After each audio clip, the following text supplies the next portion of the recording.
Talking about combust planets, in particular Venus combustion and Mercury combustion, this happens when they're opposite the Sun, behind the Sun. It has a unique energy, so check it out.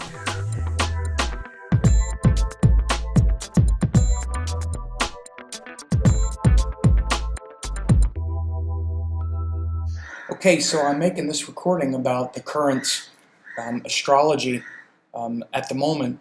I'm recording this on January, it's like January 14th. Oops, just made this very small.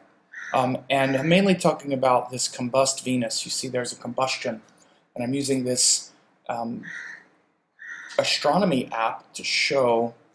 You see this is January 12th. I'm going to move the Earth around here a little bit. January 18th, January 14th. You can see here Venus exactly opposite the Sun. This is what's called combustion. And when planets are combust, you see Saturn, which is also probably still within the orb of the combustion. As you see, when you draw a line through the Earth and the Sun, Saturn is also on the other side. When planets are opposite the Earth, that's when they are combust. That's the classical combustion. Now, planets can also be join the Sun on the ecliptic longitude, but be very close to the Earth. And rather than be on the opposite side of the Sun, they're on what's called the Inferior Conjunction. I'll give you an example. You watch, if I run this forward, you'll see Venus would be combust at this point as well. If you're looking up in the sky, Venus and the Sun at this point will also have the same degrees of ecliptic longitude, as you can see. They will both be in, what is this sign here? Let's see. They will both be in Virgo at the time, or Libra, actually. Actually, they will be in Libra at the time when Venus is also very combust, but it'll be when Venus is also very close to the Earth. So in that case, when it's combust and retrograde, you generally don't consider the real problem of the combustion as much. So you can see with this combustion here, I'm going to go back now to where we're at this time, January 11, 12, 13. This combustion here is where the planet's energy passes through the Sun and gets that classic sort of purification, right? Meaning what can often happen when Venus is combust like this on the opposite side of the Sun is those qualities of Venus, the worldly qualities, which have to do with creativity, beauty, finding, aesthetic joy and, happiness in things and people, often people, becomes burned up. It becomes very hot and sort of purified. Anything that contacts the Sun, that energy is getting purified. There's purification happening. So the energy of Venus passing through the rays of the Sun shows where, Venus is still Venus, but the influence of the Sun is to purify that energy. And the energy of Venus gets purified in that sense.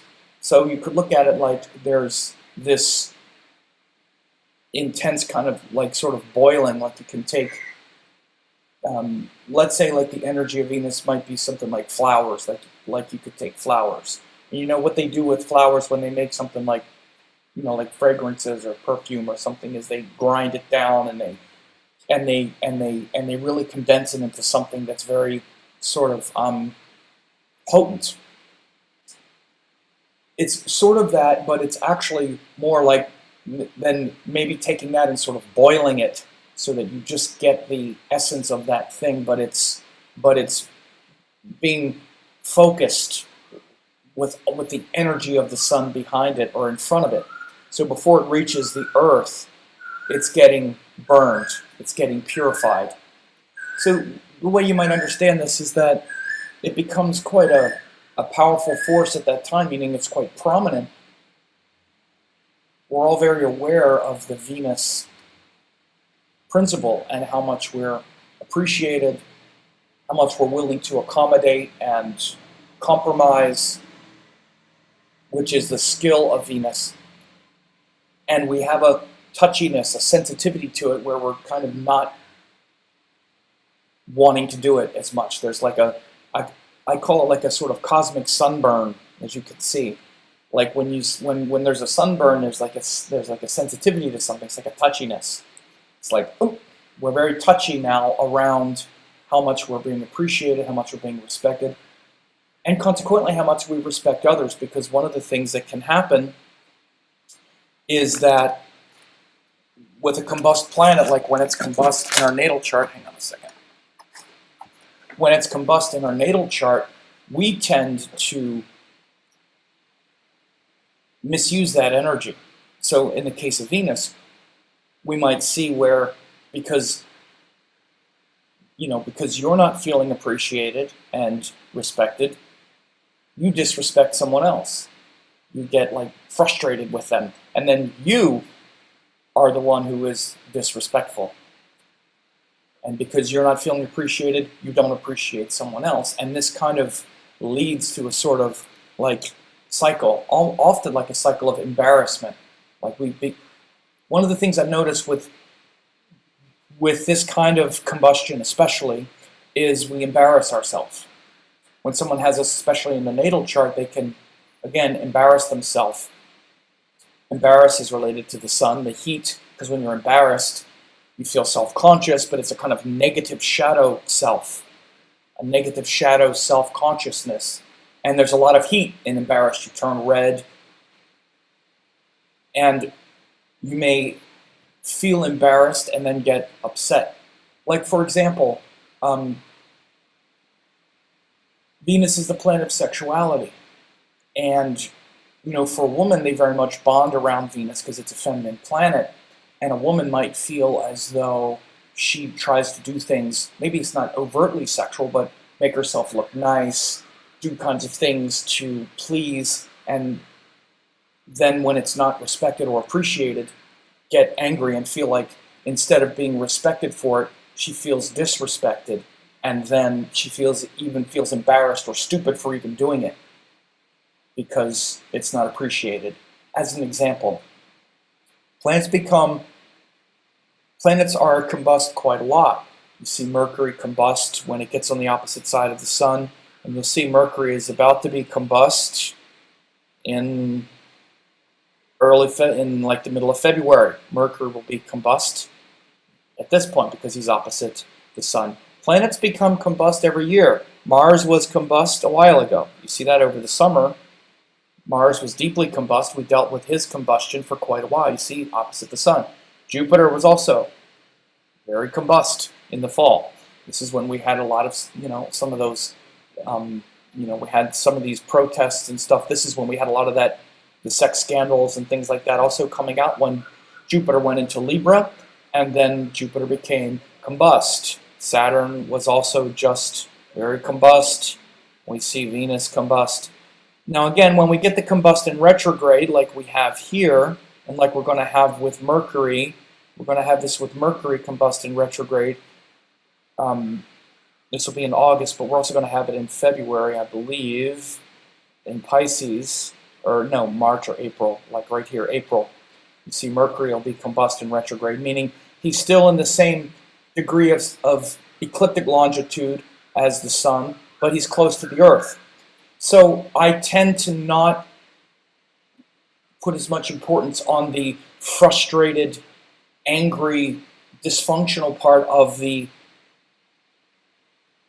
combustion when it's also retrograde, because again, the planet is much closer to the Earth at that time. It's as close to the Earth as it ever gets. So its deepest combustion happens when it's also closest to the Earth. Western astrology also accounts for this, and it's called Cazimi, but that only happens when the planet, again, is on the opposite side of the Earth.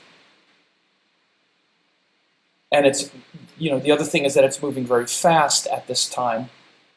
So you'll often see in matters that are not personal, like matters that, like for instance, Venus has also to do with creativity, Mercury has to do with speech, writing, whatnot. You'll see a lot of progress at that time.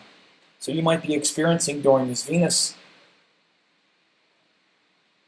time of combustion here in mid-January, where you're getting a lot done creatively. You're feeling creatively inspired because, again, the power of the sun is really fueling that energy of Venus. Venus is behind the sun, putting forth its desire for creativity and beauty.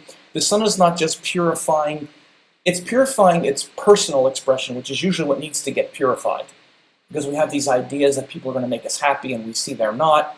But in another sense, what purifies that personal expression, which can lead to the embarrassment and the disappointment, is a deeper drive, because that's actually what the sun is always doing. The sun is always purifying our worldly expectation and trying to launch it into something more related to the soul, more related to the Atman, more related to a higher purpose.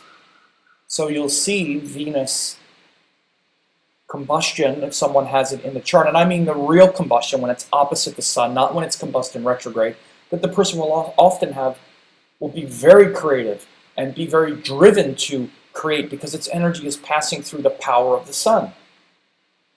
This is why in Western astrology, for example, in classical Western astrology, this thing called Cazimi, which is when the planets are within 1 degree of the sun, opposite the sun, it's very powerful to invigorate the energy and the Shakti and the prana and the drive and force of that planet in someone's life. Because the whole power of the sun is behind it, really pushing it forward and making it a very deep kind of soul lesson, especially for what manifests. So the thing about the combustion is it doesn't necessarily affect what the planet produces, even as a house ruler or as a karaka.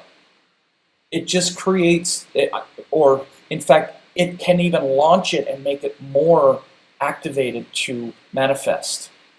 Because it's manifesting, you would say, like on a soul level. But it can really disrupt the feeling because, again, that feeling of the planet, that feeling of Venus to want to be happy around people gets less rewarding when it's in its combustion. With Mercury as well. Mercury is also very much a personal planet. So we'll see around April or so, the things people say to you and the communication with people and all that becomes less enjoyable. This will be combust in retrograde though, excuse me. I should say at this time when it's opposite the sun, like in middle of February, it'll feel less enjoyable. And again, you can see when it's combust in retrograde, it's very close to the Earth. So this power of the sun behind the retrograde planet, for instance, when Mercury is retrograde, we're much more introspective. And the power of the sun that would be disrupting the outer expression, or I should say the power of the sun that would be creating frustration, is less apparent because it's more introspective. And we're more introspective when the planet is retrograde. This is why retrograde is considered one of the balas, one of the strengths of planets in Vedic astrology, because when the planet is retrograde, it's more introspective, it's more internal. And so the external force of the sun is actually behind it, fueling the introspection. You see, because in this case, like for instance with this Mercury retrograde, you'll see the sun is actually behind the planet that's moving retrograde. So the sun is like the Atman is behind it, and the sun and the power of the sun is behind it, giving energy and force to that retrograde internalizing. So only Mercury and Venus are retrograde and combust at the same time. And again, I don't consider nearly as much that whole thing about the embarrassment and the frustration and the external purifying that's happening with the combust and retrograde planet. You can see it even in the